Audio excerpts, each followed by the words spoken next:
Il pensiero va alle vittime di questo disastro che è stato tra i più devastanti del secolo scorso.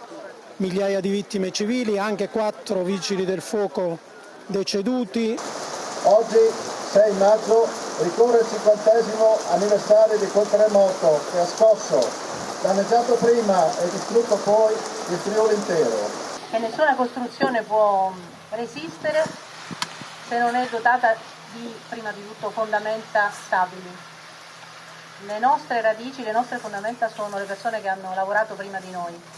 Si dormiva in macchina, questi cani nel niente cominciano a sgarfare, si venivano fuori, tiravano in parte, tornavano lì. Dopo 11 giorni la persona sotto era ancora viva. Il viale Tricesimo era diventato da 4 corsie, le estreme la viabilità lenta, le centrali pieno di vetture coi fanali lampeggianti e fazzoletti che portavano giù, non c'erano ambulanze, pochissimo, è tutto buio. Io ho questo ricordo che quando si arrivava vicino ai paesi, che tremava spesso forte, e si vedeva la polvere.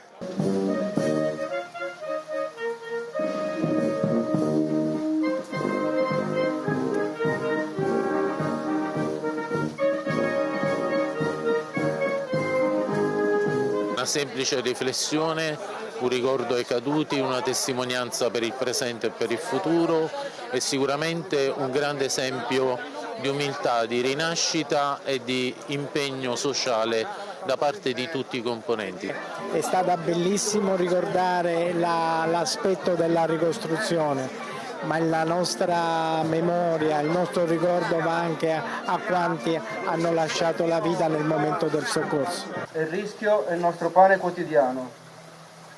Un giorno senza rischio è non vissuto, poiché per noi credenti la morte è vita, è luce. Nel terrore dei crolli, nel furore delle acque, nell'inferno dei roghi.